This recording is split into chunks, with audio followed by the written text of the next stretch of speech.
ರೇಣುಕಾಸ್ವಾಮಿ ಕೊಲೆ ಪ್ರಕರಣ ಟ್ರಯಲ್ ಹಂತಕ್ಕೆ ಬಂದಿದೆ. ಈ ಹಿನ್ನೆಲೆ ಚಾರ್ಜ್ ಫ್ರೇಮ್ ಮಾಡಲು ಇಂದು ಜೈಲಿನಿಂದ ವಿಡಿಯೋ ಕಾನ್ಫರೆನ್ಸ್ ಮೂಲಕ ಎಲ್ಲಾ ಆರೋಪಿಗಳನ್ನು ಹಾಜರುಪಡಿಸಲಾಗಿತ್ತು. ಹೀಗಾಗಿ ಇಂದು ದರ್ಶನ್ಗೆ ಹಾಸಿಗೆ ದಿಂಬು ವಿಚಾರವಾಗಿ ಬಿಗ್ ಡೆವಲಪ್ಮೆಂಟ್ ನಡೆದಿದೆ.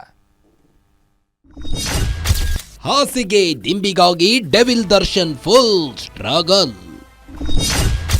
ಮ್ಯಾನ್ಯುವಲ್ನಂತೆ ಎಲ್ಲ ಕೊಟ್ಟಿದ್ದೇವೆಂದ ಜೈಲು ಆಫೀಸರ್ಸ್.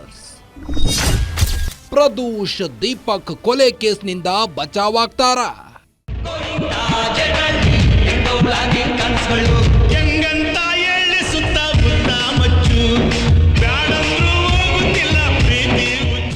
ರೇಣುಕಾಸ್ವಾಮಿ ಕೊಲೆ ಕೇಸ್ನಲ್ಲಿ ಜೈಲು ಪಾಲಾಗಿರೋ ದರ್ಶನ್ ಒಂದಲ್ಲ ಒಂದು ರೀಸನ್ ಇಟ್ಕೊಂಡು ಕೋರ್ಟ್ ಮೆಟ್ಟಿಲೇರ್ತಾನೆ ಇದ್ದಾರೆ. ಈ ಬಾರಿ ಹೆಚ್ಚುವರಿ ಬೆಡ್ಶೀಟ್, ಹಾಸಿಗೆ ದಿಂಬು ಸೇರಿದಂತೆ ಕನಿಷ್ಠ ಸೌಲಭ್ಯಗಳನ್ನು ಕೋರಿ ಅರ್ಜಿ ಸಲ್ಲಿಸಿದ್ರು. ಅದರ ವಿಚಾರಣೆ ನಡೆಸಿದ ಕೋರ್ಟ್ ಜೈಲು ಅಧಿಕಾರಿಗಳಿಗೆ ಕನಿಷ್ಠ ಸೌಲಭ್ಯಗಳನ್ನು ನೀಡಲು ಆದೇಶಿಸಿತ್ತು. ಆದರೆ ಕೋರ್ಟ್ ಆದೇಶವಿದು ಕನಿಷ್ಠ ಸೌಲಭ್ಯಗಳನ್ನು ದರ್ಶನ್ಗೆ ನೀಡಿಲ್ಲವೆಂದು ದರ್ಶನ್ ಪರ ವಕೀಲ ಸುನಿಲ್ ಅರ್ಜಿ ಸಲ್ಲಿಸಿದ್ರು.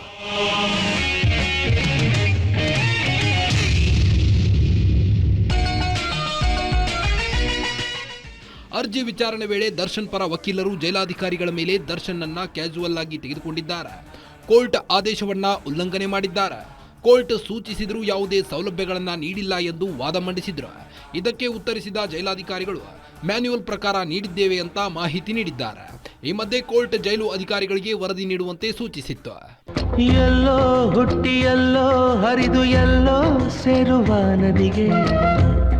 ಇನ್ನು ಕೇಸ್ನ ವಿಚಾರವಾಗಿ ಇಬ್ಬರು ಆರೋಪಿಗಳಾದ ಪ್ರದೂಷ್ ಹಾಗೂ ದೀಪಕ್ ನನ್ನ ಕೇಸ್ನಿಂದ ಕೈ ಬಿಡುವಂತೆ ಕೋರಿ ಸಲ್ಲಿಸಿದ್ದ ಡಿಸ್ಚಾರ್ಜ್ ಅರ್ಜಿ ವಿಚಾರಣೆ ನಡೆಯಿತು.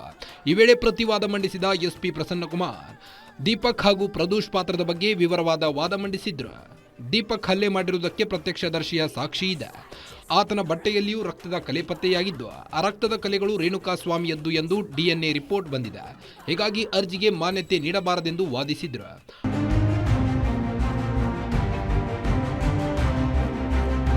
ಅದೇ ರೀತಿ ಪ್ರದೂಷ್ ಹಲ್ಲೆಯ ವೇಳೆ ರೇಣುಕಾಸ್ವಾಮಿ ಮಾಡಿದ್ದ ಮೆಸೇಜ್ಗಳನ್ನು ಓದಿ ಹಲ್ಲೆಗೆ ಪ್ರಚೋದನೆ ನೀಡಿದ್ದಾನೆ. ಪ್ರದೂಷ್ನ ಬಟ್ಟೆಗಳಲ್ಲಿಯೂ ರಕ್ತದ ಕಲೆಗಳು ಪತ್ತೆಯಾಗಿವೆ.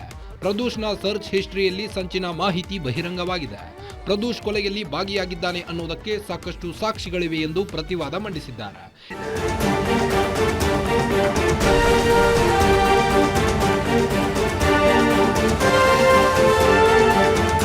ಈ ವೇಳೆ ಜಡ್ಜ್ ದರ್ಶನ್ ಹಾಸಿಗೆ ದಿಂಬು ನೀಡದ ವಿಚಾರವಾಗಿ ಪ್ರಶ್ನಿಸಿದ್ದು, ಜೈಲಾಧಿಕಾರಿಗಳು ಕಾಲಾವಕಾಶ ಕೇಳಿದ ಹಿನ್ನೆಲೆ ನಾಳೆಗೆ ಮತ್ತೆ ವಿಚಾರಣೆ ಮುಂದೂಡಿದ್ದಾರೆ. ಹಾಗಾದ್ರೆ ನಾಳೆ ದರ್ಶನ್ಗೆ ಹಾಸಿಗೆ ದಿಂಬು ಸಿಗುತ್ತಾ ಅನ್ನೋದನ್ನ ಕಾದು ನೋಡಬೇಕಾಗಿದೆ. SK Manjunath, crime bureau, guarantee news, Bengaluru.